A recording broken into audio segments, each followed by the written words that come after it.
Good evening. This is Quintus Curtius. Welcome back to the podcast.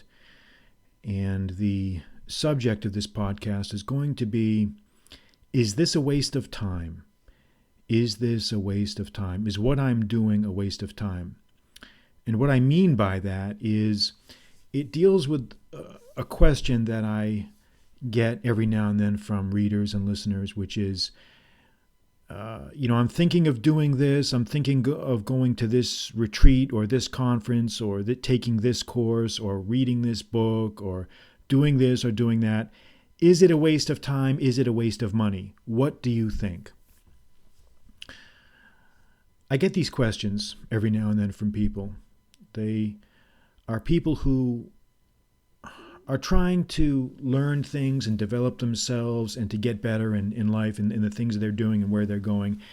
And, they often come into contact with various different things like courses, conferences, themed retreats, books, classes, things like this.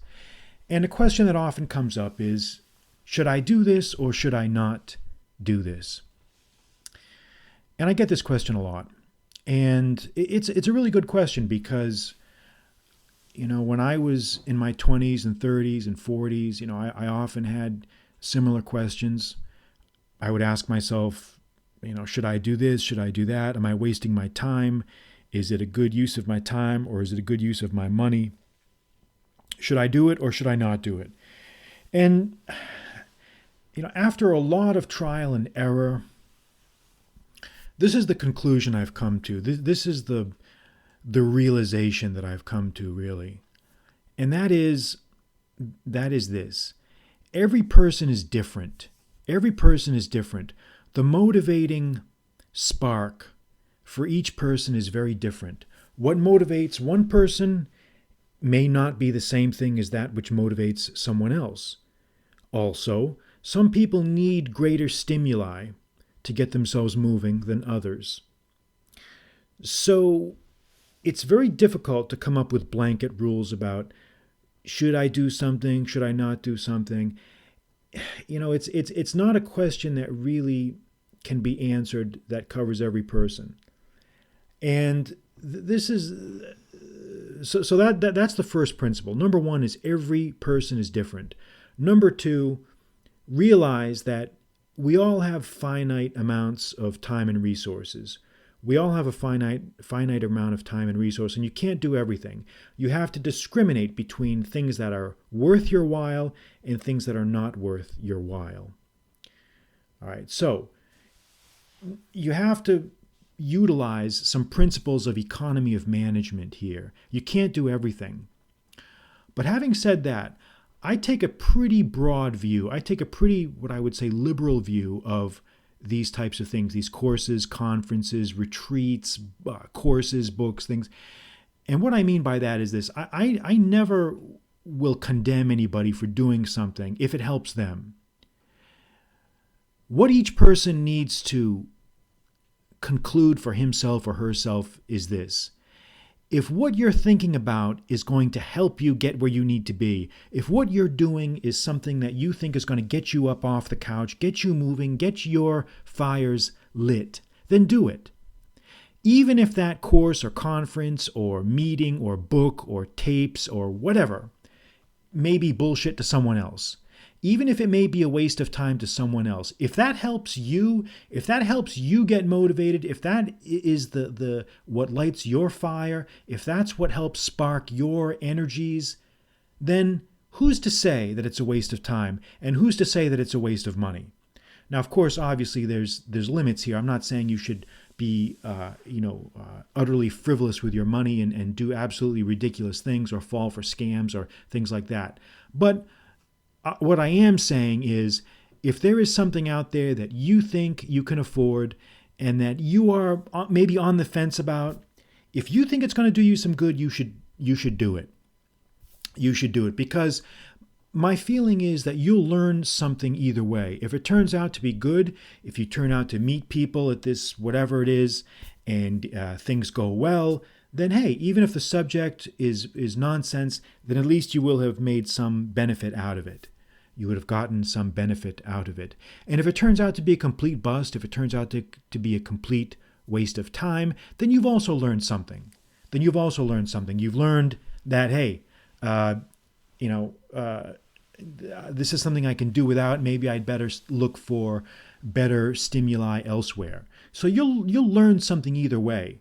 You can't be too critical of yourself when you're in the learning phase. You can't be too judgmental. You can't be too hard on yourself. It's better off in the long term. It's better off in the long term if you try to do something and it doesn't work out than if you do nothing at all. It's better if you try. You've got to try things. You've got to experiment. You've got to go out there. You've got to dip your toes in the pool. You've got to jump into the deep end sometimes. And you've got to try. You've got to try. Even if this course or class or conference is on something that has nothing to do with what you're interested in really, let's say it's on some tangential subject that you are only remotely interested in. You know what? It may be good just to get off the couch physically and go and do something. And go and do it. And that really applies to travel also. Let's say some opportunity comes up to go visit some country that you have no interest in, or to go do something, let's say a cruise that you would never do normally. Do it anyway. Because sometimes you can't always tell what things you'll learn or what benefits you may get from something. I had a couple years ago, I had the opportunity to go on a cruise, which is not something that I would normally do because I think that they're designed for older people, and they are. And I'm not really a big fan of, the whole cruise ethic where you kind of just sit around and eat a lot. But I did it anyway. The opportunity came up. It was a reasonable opportunity for me to do. And I had the time, I had the money to do it. It wasn't that big of a deal. And I enjoyed it. It turned out to be something that was worth it. I also remember a converse experience. I remember when I was in law school. This was my first year in law school. This was in 1995. And it was right after the first half of the year, when your first cycle of exams are coming at you as a student. And everybody is afraid. When you're a first year law student, everybody's kind of scared. Everybody wants to do well. Everyone is kind of freaking out. And, there are people that sell these courses that they certainly take advantage of the law student fears and worries. And I remember there's some guy that was selling one of these how to answer law school exam. Like he was offering like a lecture on this. This was some guy that traveled from city to city. And this was some guy that graduated from a big name law school. Of course, he had never practiced law in the real world. He was just one of these guys who had a law degree and was just teaching classes or teaching these seminars in how to answer exams. And so, I figured, I was just as, swept up in the I guess the fear mongering of the moment, I suppose, for lack of a better word. And I figured, okay, this thing was a few $100. I figured, okay, maybe check this out. Maybe there's some good tips. Maybe I can get some kind of edge. Maybe I can really learn something. And I went to this seminar, and this guy was up there, and he had a gold chain, and he was talking about all this nonsense. And I won't say it was a complete and utter waste of time, but it really wasn't worth doing. But, I learned something. Looking back, I learned something. I learned, you know what? I'm better off relying on myself. I'm better off relying on my own notes, my own preparation, my own techniques, my own writing abilities, than listening to some pudwhack talk about his techniques for answering law school exams. Because, of course, you can't. It's the whole concept is absurd. You can't. It's not like the bar exam where there's a multiple choice and there's essays. You can't really come up with universally applicable rules on taking exams in law school. Every professor is different. Every professor has different requirements. So the whole premise is flawed from the beginning. But of course, you don't know that when you're a newbie, when you're a scared first year student. So like so many others, I kind of got swept up in that, and I regretted it. It was a waste of time, but I learned something.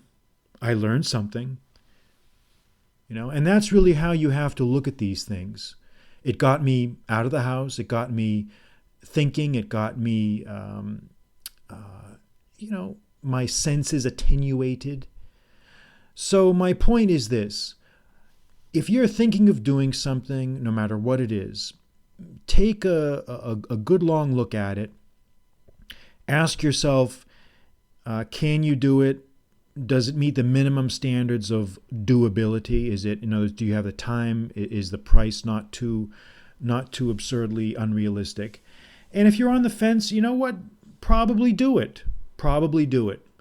Because I've really come to the conclusion that even if something is not worth it on its face, just the physical act of getting yourself in motion has benefits.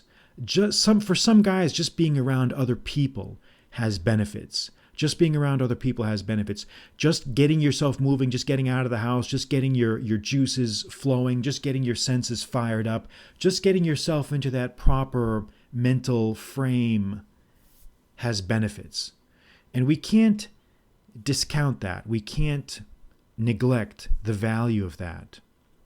We can't neglect the value of it. So I take a very liberal approach to all these courses and conferences and meetings and again, I'm not going to condemn or endorse anybody's courses or classes or seminar. I'm not here to recommend anything or to criticize anyone. You figure it out. I'm giving you my opinion is a general sense of my opinion, and I'll let you figure it out. But my feeling is, again, as I've said, and as I keep repeating myself, don't be too hard on yourself. Don't overanalyze it. If you think that that's going to do you some good, then do it. If you think it's going to do you some good, then do it. There really is a lot of value in just being around other people that are similarly situated as you, who have comparable goals or aspirations. Sometimes you can really draw strength from that kind of environment.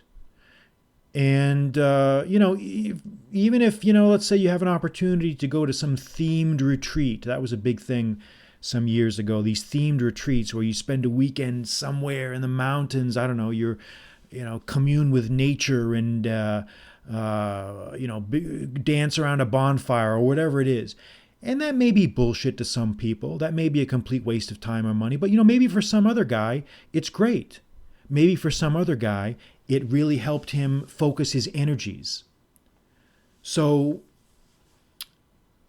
it's just a truism that everyone is different. Everyone is motivated by everyone responds to the sound of a different drummer. And sometimes we have to let ourselves go. We have to experiment with things in order to really find out what works and what doesn't work. So those are my thoughts. Let yourself go. Get out there. Try different things. Do different things. What have you really got to lose? Even if it turns out to be a bust, even if it turns out to be a failure, you still will have learned something. So go out there and figure it out and experiment. All right. That will be enough for tonight. I'm Quintus Curtius. Good night.